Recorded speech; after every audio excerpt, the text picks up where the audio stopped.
बिस्मिल्लाहिर्रहमानिर्रहीम। अस्सलाम वालेकुम जी। आज जिस टॉपिक पे बात करेंगे वो है एंटेरिक फ़ीवर, टाइफाइड, बड़ा बुखार जिसको हम अमूमन हमारे लोग कहते हैं। बड़ा बुखार इसको इसलिए कहते हैं क्योंकि ये जगह जगह फैल जाता है। होता तो देखिए बेसिकली ये आंतों में इन्फेक्शन है, जैसे स्टमक फ्लू होता है, स्टार्ट इसी तरह होता है। कोई गंदी चीज़ खाने के साथ, हाथ नहीं धोए खाना खाने से पहले इसी तरह खाना खाने बैठ गए तो भी हो सकता है।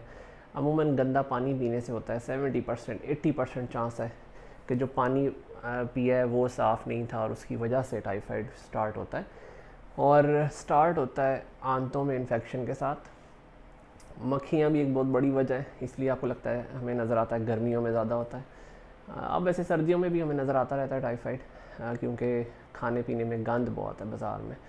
और मना नहीं करते पेरेंट्स, पैसे दे देते हैं बच्चों को और हर रोज़ वो कुछ ना कुछ गंद खा रहे होते हैं।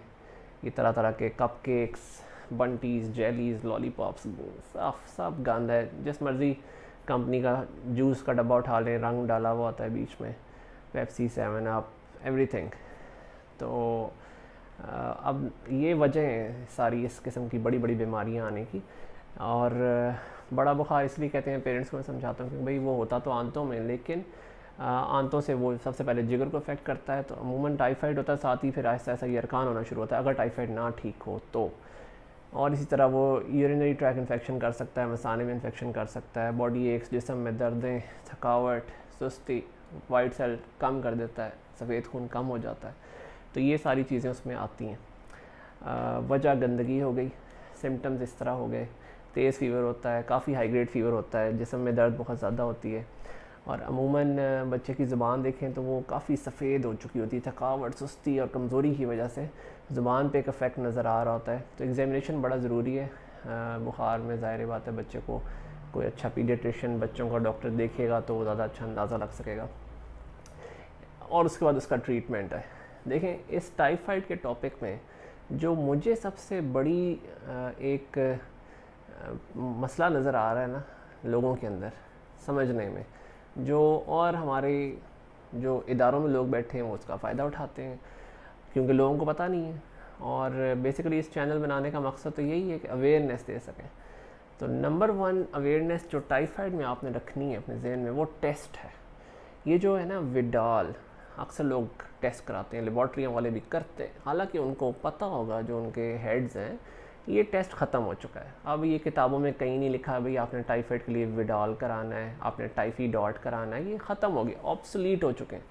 बड़ी बड़ी लेबॉर्ट्रियाँ जो अच्छी लेबॉर्ट्री हैं, जो वाकई खाली पैसों के खातिर हर बोला टेस्ट नहीं कर देंगे, वो आपको बिल्कुल बता देंगे। शिफा इंटरनेशनल अस्पताल चले जाएँ, वो आपको बिल्कुल बताएंगे भाई ये टेस्ट नहीं हो सकता, हम नहीं करते ये टेस्ट। ये छोटी मोटी लेबॉर्ट्रियाँ आगे पीछे बैठे हुए लोकल क्लिनिक्स और गांव देहातों में डॉक्टर हजरात, ये सब मरीज़ के जहन का फ़ायदा उठाते हुए ये टेस्ट लिखते हैं। हो सकता है किसी डॉक्टरों में भी कोई ऐसे हों जिनको ये पता ही ना हो कि भाई ये टेस्ट नहीं होता, टाइफी डॉट नहीं होता, विडाल नहीं होता। पॉजिटिव आ भी गया तो उसको बिल्कुल कूड़े की जो है ना बाल्टी, उसके अंदर टेस्ट फाड़ के फेंक दें।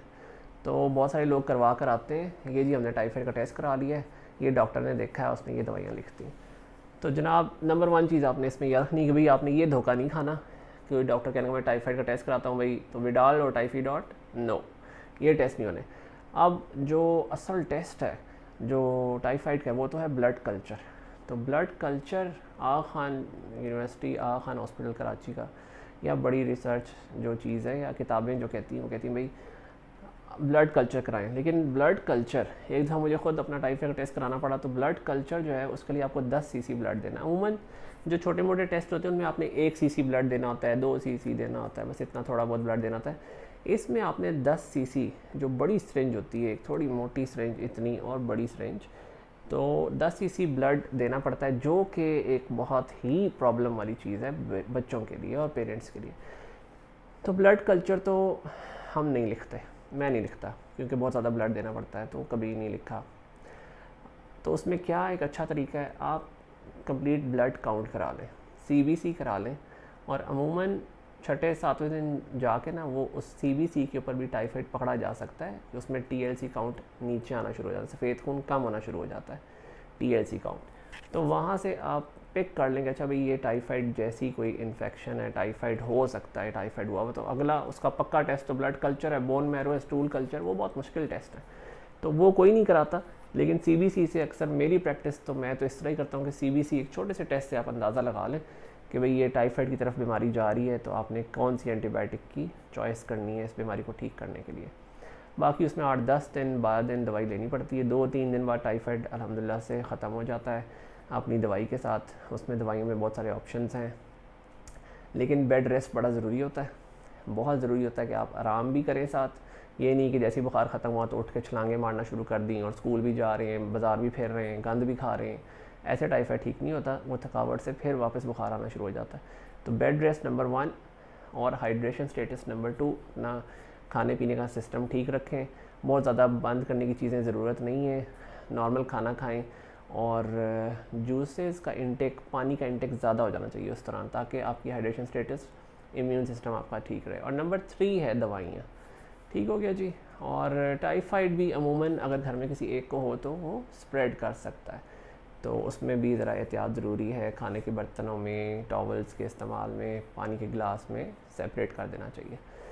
और दैट्स इट। ये टाइफाइड से रिलेटेड कोई सवाल अगर कोई बात मेरे से रह गई हो तो डू आस्क इन,